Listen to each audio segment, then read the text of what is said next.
Good morning. This is the judge speaking, and we have to start with some formalities here. And the first thing is, what is your full name?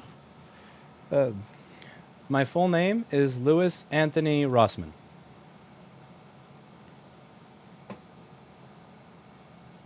And what is your date of birth? My date of birth is November 19th, 1988. What did you say now? 1988. 1988. What is your address? What is your work? What are you doing for a living? What we do here for a living is we do data recovery on Apple products and repair of liquid damaged Apple products. So technical electronics repair of Apple products. Before you give your statement, you have to give an affirmation, and then I have to go through some stuff with you.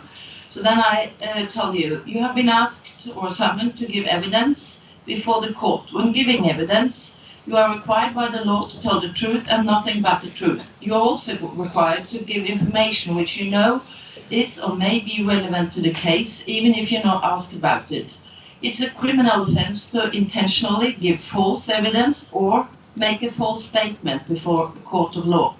Before you give evidence, you are required to give an affirmation, which is a promise that you will comply with what I just told you.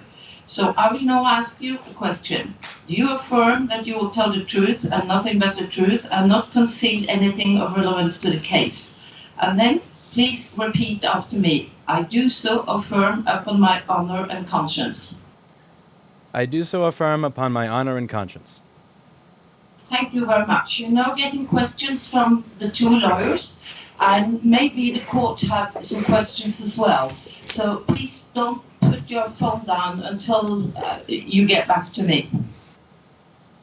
Yes, Your Honor. Okay? Thank you. Please. Yeah. Rossman, can you first tell the court about your business? For how long have you had this business? I've had this business now for about 10 years, so since the end of 2008. 10 years. And can you tell, why is there a need for a business like you and similar?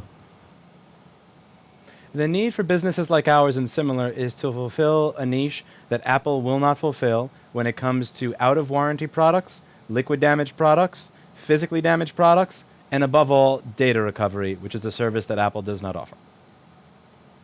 Can you please repeat and take it slowly so we can Sure. it down? I'm sorry. Our business exists to fulfill the niche of repairing liquid damaged MacBooks, physically damaged products, out-of-warranty products, and to provide data recovery services, which are services that Apple does not provide. So when a device is physically damaged, out of warranty, or liquid damaged, Apple will sometimes not service it, or they will service it at a price that is very close to what it would cost to purchase a new one, and in some cases, more than what it would cost to purchase a new one. So our business services the customers that do not want to pay more than $1,300 to repair a computer that is not worth more than, let's say, $900. And our business exists also to offer data recovery services to people who would like the data back from their damaged Apple products. But why doesn't Apple do many of this repair? I can only speculate as to why that is the case.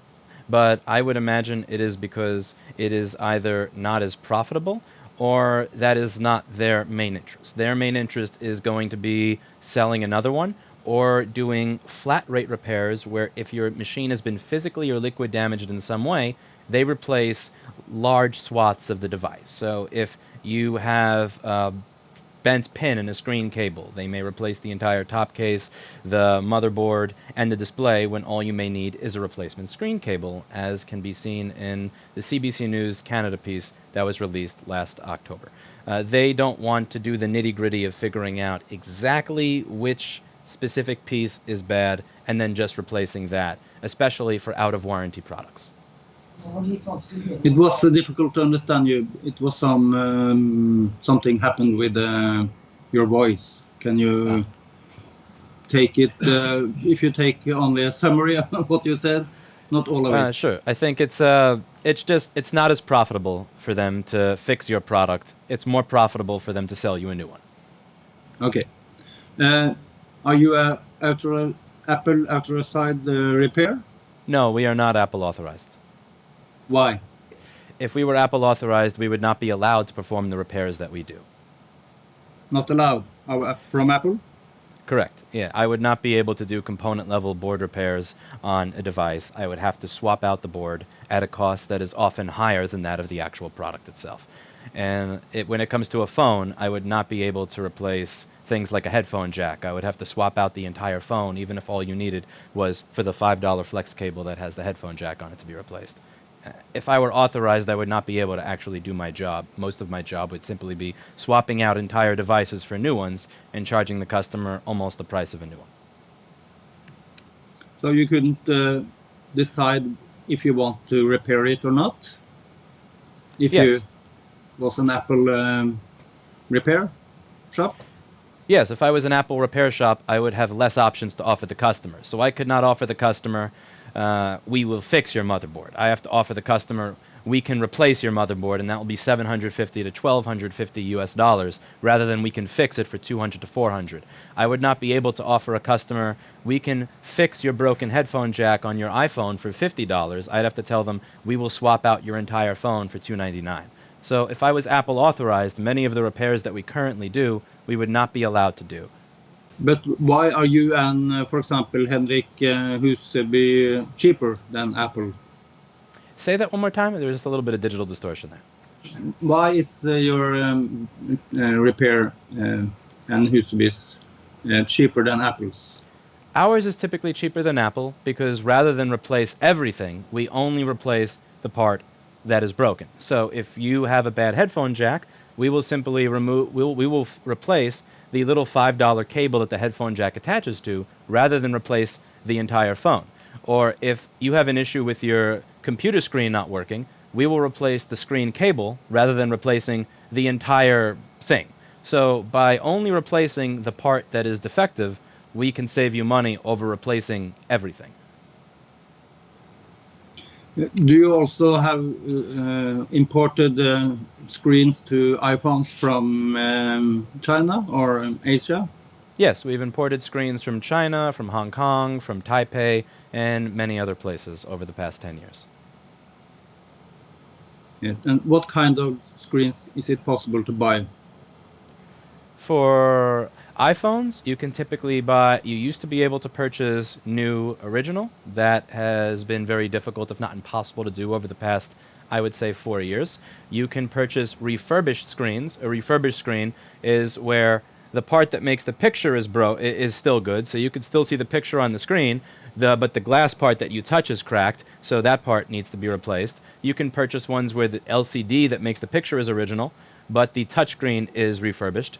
You can buy ones that are knockoffs where it's no original parts, so it's some no-name company has put together everything. So that's typically the three that you could choose from when it comes to iPhones. Okay, so what about the last one? You said no name, a pure copy, is it? Yeah, so it's a copy. So it's not the original, also nothing inside the screen is the original. So you can buy refurbished parts where certain parts of the screen use the original parts that were in the phone, but then let's say the glass is not original, but the LCD is, and then you have copy parts where the entire thing is made from scratch and nothing is original. And how is the quality of these different screens? Well, the new original is always going to be the best because was the original part that went into the device, and it had the same quality assurance testing as the original screen. But as of about the last 4 years, those are almost impossible to get due to closing lanes in the supply chain. Now, refurbished is the next one because here, even if the touchscreen and glass is not original, the part that the customer is going to see, which is the screen, is the same as the original. So there you have the same color gamut. You have the same brightness. You have the same general fit. No, can you... Excuse me, now something went wrong here. It was almost impossible to hear what you said. Okay, So I'm sorry. Please repeat your answer about these refurbished screens. Yes, refurbished LCDs are the next best because Can I the correct you again? If you talk a bit slowlier, it might be easier for us to understand, even if some of the words fall out over the okay. Yeah, CD. my or apologies. somehow. I talk too fast. Okay, Yes, so please. yes. Try to slow down a bit. All right. Thank you. Now, with refurbished parts are the next best because a refurbished screen is going to have the original LCD.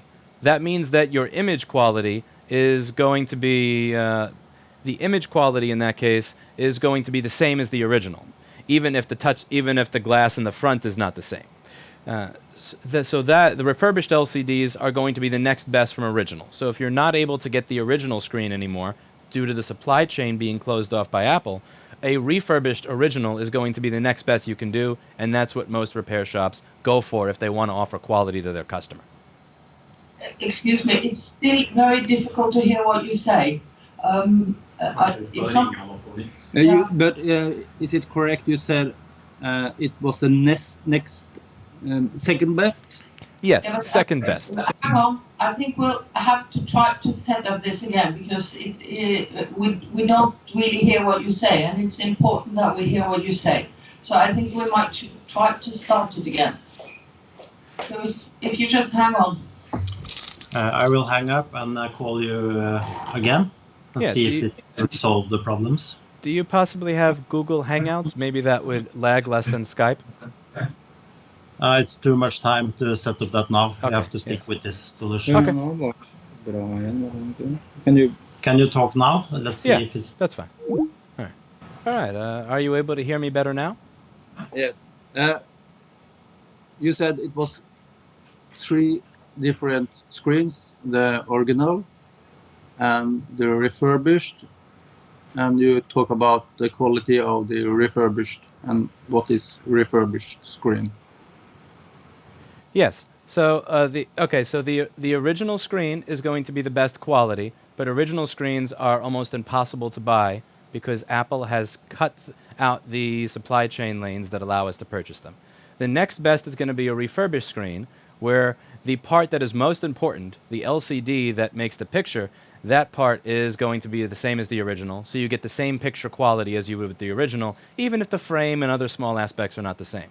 The worst of them are going to be the knockoff screens where nothing is original. Everything has been made from scratch by another vendor, so even the LCD is not going to be the same, and you're going to have worse image quality in that case.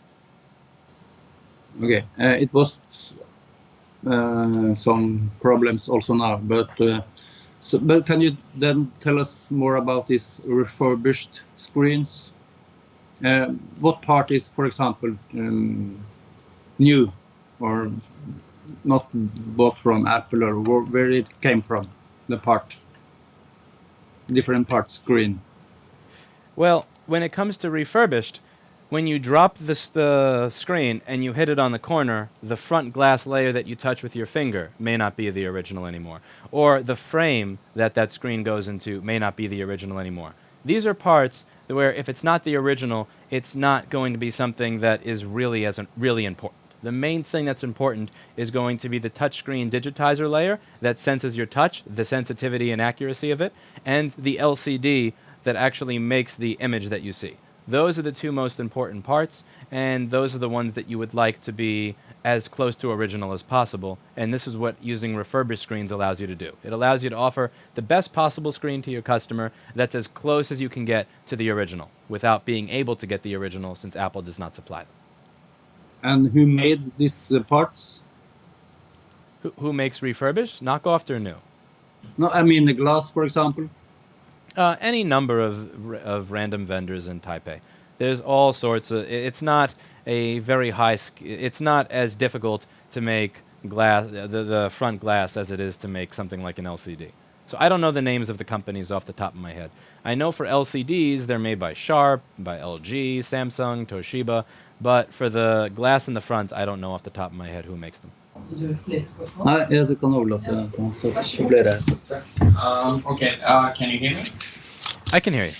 Okay, excellent, good. First, just a general question. Is there a difference between a refurbished screen and an OEM screen? How are we defining OEM? Are we defining OEM as specific parts of the screen, or are we defining OEM as the entire product? The screen, the product. The difference between a refurbished screen and an OEM screen, if OEM is defined as the entire product, not simply parts of the screen, would be that the refurbished screen is a screen that was not new. Somebody had to have used it at some point and then broken it, and then it had to be put back together. Whereas a new screen, a new OEM screen, is a screen that has not seen use for any of its parts at any point in the supply chain cycle. Have you had access to the mobile screens that has been seized in this case? A simple yes or no answer will be okay. No, sir. No. Have you performed any physical examinations of the screen, looked at the print quality of the screens? Not of the ones in question, no, sir. Okay, good. I'm going first, I guess that you don't have the case documents, but I'm going to kind of show something and read something to the court, and then I'll ask you a question about it later, okay? Yes, sir. Ja. I'm going to say something in Norwegian now first. Så vil jeg ta til det ekstra utdraget, FU2. Og så side 43. Det følger av sidetallene i fakturautdraget. Har du tatt et ekstra utdrag? Ja, lite... Ja, jeg har det. Side 342. 340. Det er ikke lagt inn elektronisk. Jo. Jaha, da blir det gjort. Nei, unnskyld, det er det ikke. Nei, helt riktig. Det er helt riktig. 342. Ja, 340. Det hadde vært fint å få en annen gang. Det må vi be om å få en annen gang. Ja, At det det var litt for mye sånn handel. Ja, men det kommer veldig ofte... Nei da, det må komme god tid. Ja, takk. Her er det da skjermbilder. We're looking at some screenshots from YouTube, hvor det da er skjermbilder tatt av denne side 15. mai, hvor man ser da skjermbilder fra noen videoer som denne vitnen har lagt ut. Og man da ser titlene, hvor man da ser hva som står. Jeg antar at retten skjønner hva på en måte disse bokstavene før Apple betyr, men jeg vil gjerne si det for å spørre vitne. Du kan vise det til han når han ser oss. Hvis han ser han oss på full screen, eller ser han oss bare på film? Det som du ser oppe i hjørnet der. Okay, can you see me? I can see you. Okay, excellent. What I'm showing to the court is on print screens. I think it will be difficult for you to see. I can see. I know my face. Yeah, you know what it is. From some films that you have uploaded on YouTube, which says the titles is basically it's more or less fuck Apple on 2 of those, and then fuck Apple part 2, part 3. The number 1 reason Apple pisses me off. My question is, Is my understanding correct that you have some issues with Apple? Yes, I have issues with how they treat the consumer and how they treat independent repair. Okay, thank you. Ingen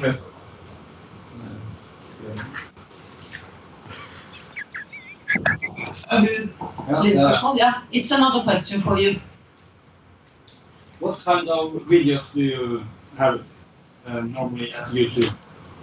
Educational videos that show you how to repair Apple motherboards at component level and how to do data recovery on iPhones and hard drives. You said educational? I said what I do is mostly educational videos on logic board repair, hard drives, and iPhones. So like Henrik can look on YouTube and how it's possible to do some repair. Is that correct? Yes. Is it with a microscope or what kind of videos is it? Educational videos where I speak into the camera. I will go over a motherboard and I will show you what is wrong with it. Then I'll look at it under the microscope. I'll find the problem. I'll put a schematic on screen, and then I'll show you how that motherboard failed, and then I'll explain how to fix it so that either end users or other technicians can learn how to perform these repairs. So how often do you use YouTube for such videos? I use YouTube for these videos, I would say once every 2 to 4 days. for the past about 5 years. And for a few years prior to that, I was doing videos not as often, but once every 3 days or so. So you have educated many, perhaps, or is that correct? Say that one more time? I'm sorry. You have been a teacher for many, like Henrik. Is that correct? Yes, I've been doing this regularly, teaching since 2014. Another question. Are logos also covered with marker or paint or on such screens if they are imported from Asia to US? It is common for the logos to be covered with marker or paint when imported into the United States, yes. Like in Norway, is that correct? Yes. So why is it also done in US? Well, what happens is, if I import a part, whether it's a hard drive cable, a battery, a screen, just about anything that has an Apple logo on it, it is assumed to be counterfeit if I am not an Apple authorized distributor. So I could, in theory, go to China, buy an iPhone, mail back the screen and parts of that iPhone to myself, and those parts, if I do not cover the Apple logo, will be seized as counterfeit by United States Customs and Border Patrol. But because you paint it, it's not longer a counterfeit? Now, if we cover the Apple logo, then it is no longer considered counterfeit because there is no sort of trademark infringement as we have covered over the trademark, and we are no longer representing it as an Apple part or product. Okay, but technically it's possible to remove this ink. Yes, I could remove the paint over the Apple logo, but by doing so, the force that I would have to use, or the scrubbing, is going to damage the cable, the flex cable on the product, and that is then going to render it unusable in many cases. So it will damage the product, you said? Yes, it would damage the product to the point where it would be useless to me. So therefore, is it in practice, you think repair shops remove this cover? No repair shops remove the label because there's no point to doing so. It's because the products are typically not represented to the customer as being an Apple part that is and further on, the repair shop does not want to risk damaging the part by removing that. But above all, the consumer does not see the logo that is inside the product, so it doesn't matter to them. Yes. I have a last question for you, just for the record. When was last time you talked to Mr. Huseby before now on Skype? I spoke to him last, I believe, on June 3rd over email, prior to speaking to him this morning before this call. This morning before the call? Yes. Yes. Yeah. So we spoke this morning before the call. What happened in the court yesterday? I was not informed what happened in the court yesterday, no. Are there any other questions? No? Thank you so much. Now you've finished, or that's not the right thing to say in English. You're through with your explanation, and we can put down the Sky equipment. Thank you very much. All right, thank you so much for taking the time to hear my testimony, and have a good day.